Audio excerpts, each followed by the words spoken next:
2 anos depois do Homem-Aranha de Volta ao Lar e pouco aí mais de 3, 4 meses do Vingadores Ultimato, a gente tem Homem-Aranha Longe de Casa, né? O novo filme do Peter Parker, estrelado pelo Tom Holland, no universo da MCU ainda, né? E que funciona, na verdade, como um encerramento para essa fase 3 da Marvel, porque é o filme que realmente fecha aquela trama toda, né? É um filme divertido, né? Pra mim, eu diria que é o mais divertido do Homem-Aranha dessa safra, né? Eu gostei bastante do filme, eu achei que ele funciona muito, principalmente pro público mais jovem, né? Porque ele tem toda uma trama que envolve aí aventura, romance e elementos aí que certamente vão fazer o público que de repente ainda não, né, foi introduzido ao universo, né, dos heróis da Marvel, consiga, né, ser uma porta de entrada para as novas gerações, né? Porque tem realmente uma linguagem bem jovial, é divertido, as piadas funcionam, né? Então... a química do elenco principal ali, principalmente do é. Parker com o Ned, né? O amigo dele, é muito boa, né? Eles tabelam sempre muito bem, né? E também o lance do Parker é atrapalhado, porque ele tá interessado na Mary Jane, mas não sabe como fazer para chegar ali, qual approach, né? E todas as ideias que ele dá, o Ned fala para ele, ó, joga tudo fora, que isso aí não vai dar certo. Mas é legal essa dinâmica do grupo de amigos, assim, tipo, ele é o único que tem, né, um superpoder, os outros são alunos normais e adolescentes, né, que não tem nada especial, né, eles são um grupo numa aventura, numa viagem, então eu acho que conseguiram criar aí uma base bacana para desenvolver outras histórias, né, porque quando você tem um elenco de apoio e coadjuvantes bons, você consegue criar histórias paralelas à trama central do filme de herói, que é sempre o mocinho versus o vilão, né? O herói versus o vilão. Agora, se você tem ali uma história recheada com subtramas divertidas, a chance de ser um sucesso é muito maior, né? E tem toda a questão também do Parker estar naquela coisa de eu quero tirar umas férias, porque, né, depois de todos os eventos, né, traumáticos, para ele a perda do Tony Stark foi muito traumática, porque ele era representado para ele quase que um pai, né, um mentor, né? De todo aquele universo heróico dele, porque ele era só o amigão da vizinhança, né? E ele fala muitas vezes isso ao longo desse filme, que ele não quer ficar naquela ação global, ele quer ser o amigão da vizinhança mesmo. Ele é um adolescente, gente, então a responsabilidade pra ele é algo que realmente pesa muito, assim como qualquer outro adolescente. Então eu acho legal esse conflito interno dele, porque ele é um super-herói adolescente. Ele quer beijar na boca, ele quer sair com os amigos, ele quer fazer outras coisas, mas ao mesmo tempo, tem que carregar o peso de salvar o mundo. Eu não posso só salvar minha vizinhança, ficar perto de casa dos meus amigos, então basicamente é o conflito dele, né? É bem essa pegada, né? E essa versão do Homem-Aranha, ela difere das duas anteriores, né? Nesse ponto, né? Ele realmente está vendo um herói em formação ainda, né? Apesar de tudo que ele passou ali, né? Tanto no primeiro filme quanto depois lá, com a aparição dele no Guerra Civil e nos Dois Vingadores, mas ele ainda é um garoto de 16 anos. Né? Então, né, tudo claro, ele amadureceu em alguns aspectos, é evidente. Só que em outras coisas ele ainda quer ser o garoto.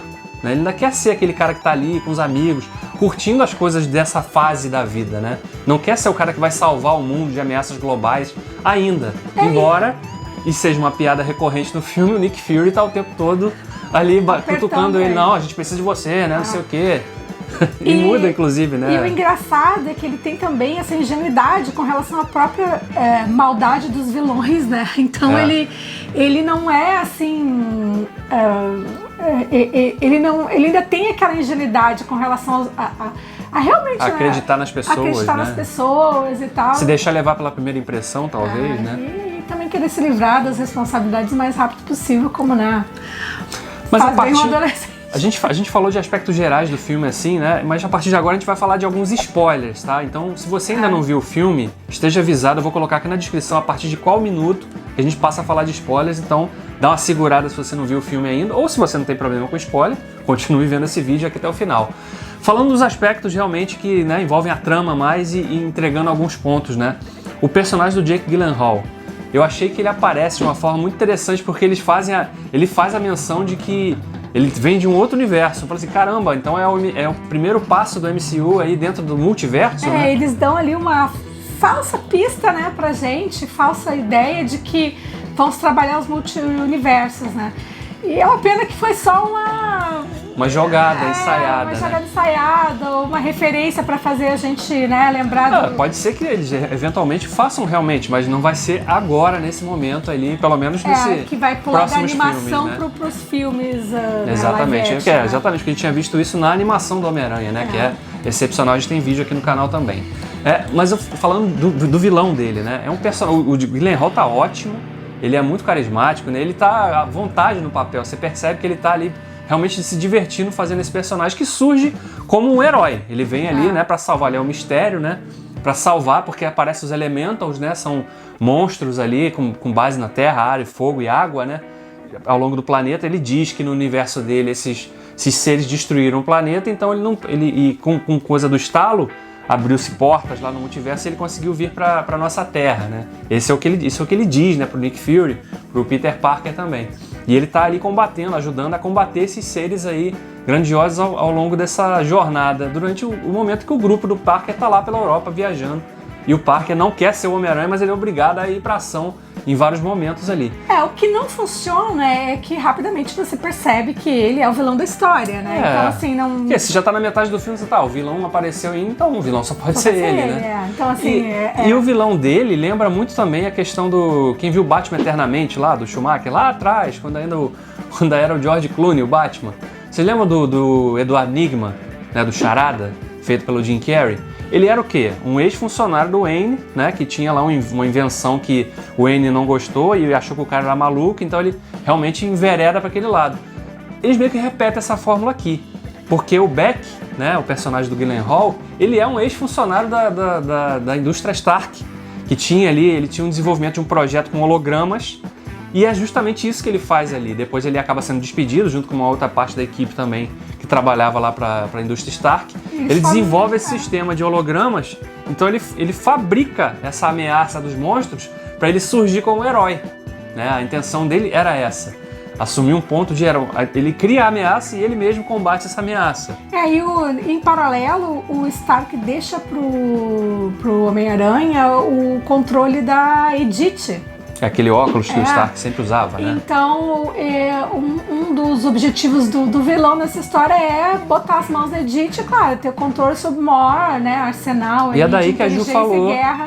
É daí que a Ju falou do lance da inocência do Peter Parker, porque ele acaba enxergando no Beck, né, no mistério, um herói mais forte, mais responsável. Um ponto de referência, né, um possível substituto pro Stark, que era um cara muito inteligente, muito articulado, que queria o bem, né, de todos ali. Resumindo, né? O Peter Parker, imbecil, entrega o óculos de mão beijada pro cara sem ele precisar se esforçar muito. E aí a trama realmente tem a virada toda. Aí ele dá a virada e aí começa, aí o Peter Parker tem, né, a consciência da bobagem que ele fez, e aí passa a ser a aventura dele com os amigos, tentando, né, junto com o Fury e o time dele, pra tentar segurar o vilão, né, reverter a situação, né. As cenas de ação são muito boas, né, não tenho o que dizer.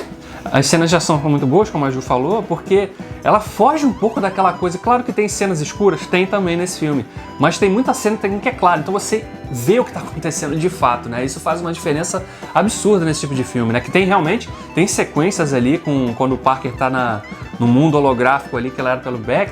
São muito bem feitos. Que é uma coisa que lembra até quem jogou o Batman, o Arkham Asylum, lembra aquela sequência que o Batman tá drogado ali pelo espantalho, é verdade, tá num mundo de sonhos ali, assim, é bem aquilo, sabe? Então eles conseguem recriar essa atmosfera nessa sequência toda, que é muito legal, né? E aí culmina com o Parker ali bem ferrado, né? Ele acaba sendo semi-derrotado pelo Beck num determinado momento, vai se recuperar lá num outro ponto, né? Ele é resgatado ali pelo Rap, que tá excelente, né? O Rap também faz. O John Favreau tem uma boa participação na história, principalmente com um lance romântico com a Tia May. Rende piadas ótimas, né, no filme. E que também tá ótima, super divertida. Grandes acertos do elenco dessa franquia do Spider-Man. Então, assim, eu acho que boa parte da simpatia que a gente tem pelo filme são os ótimos personagens. São Zendaya carismáticos, também, né? Zendaya faz uma personagem que tem um certo cinismo, né? A Mary Jane dela é bem diferente das encarnações anteriores. Né? Ela é mais empoderada e tem um certo cinismo, mas ao mesmo tempo tem um certo romantismo. Então criou uma personagem muito simpática. E tem aquela coisa de né? ser destemida também, né? E debochada, né? E de novo, fazendo referência ao personagem da DC, ela lembra em alguns momentos muito a Lois Lane do Superman, né? Aquela figura assim que ela descobre que o Peter Parker é o Homem-Aranha, já parte disso aí, né? Ela deduz. Assim como a Lois descobre lá no Superman 2. E aqui ela descobre, então ela acaba indo também participar da ação. Embora ela não tenha, né, poder nenhum, ela tá exposta. Mas eles acabam envolvidos, né? O núcleo em si dos estudantes em excursão pela Europa, as situações em que eles se encaixam são extremamente divertidas, assim, então é muito bacana. Eu até comentei que o Davi é um filme que, se eu fosse adolescente, eu ia amar muito, porque falaria muito com as coisas que eu gostava em filme, aventura, amizade e tal, romance. Então acho que tem uma pegada muito bacana esse filme. E tem um processo de amadurecimento desse personagem também, porque o filme lida com a questão do retorno, né? A gente ficou até na dúvida, peraí, mas será que vai ser tão conveniente assim que a escola inteira desapareceu e agora todo mundo volta, né? Logo no início do filme, que aliás abre, gente, é muito... O filme abre com I Will Always Love You, cantado pela Whitney Houston, gente, numa homenagem dos alunos ao Tony Stark. Então você já começa o filme passando mal, né? E tem essa questão, porque e aí eles explicam, parte da escola desapareceu, né, com o estalo do Thanos lá, e aquela outra parte ficou ali e envelheceu 5 anos, né? Então tem alunos ali que já não estão mais na mesma faixa etária, e né? E eles fazem uma jogada de como se fosse um vídeo feito por algum aluno, primeiro mostrando eles desaparecendo num evento na quadra de esportes, depois, anos depois, eles reaparecendo, assim, como é que foi a situação. Então também foi de uma forma, assim, teve uma pegada muito mais divertida e menos sombria do que o Vingadores, né? Foi uma coisa que eu falei, né? Assim que a gente saiu do filme, eu comentei com a Ju, falei, poxa, eu acho que a única coisa que eu senti um pouco aqui, e que talvez seja uma coisa que me desagrade nesse filme, é a mudança de tom muito brusca, sabe? Porque no Vingadores Ultimato a gente tem aquele tom sombrio, as pessoas, o mundo sentindo a depressão do desaparecimento, né? Deprimidas. Parece que aqui isso não aconteceu, sabe? Sumiu. Mas aí eu argumentei com o Davi o seguinte, a gente tá falando de um filme, Spider-Man, para um público mais jovem, Vingadores é muito mais amplo, né? E eu acho que a gente já sofreu o que tinha que sofrer no Vingadores, e ali eram os alunos contando a história, entendeu? Então, sob o ponto de vista deles. Então, pode parecer superficial, mas eu acho como a forma como os adolescentes lidam com as coisas, né? E eu, como eu falei, eles usaram esse recurso de um vídeo caseiro, né? Pra mostrar o desaparecimento e depois o reaparecimento das pessoas, e falaram, né, que alguns continuam na escola, só que com uma cara 5 anos mais velha, e outros mais jovens.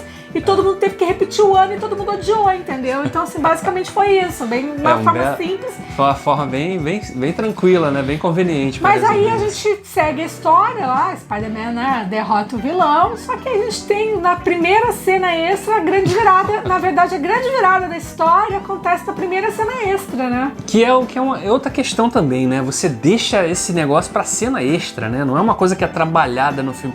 Tudo bem, é o gancho que fica pro próximo, né?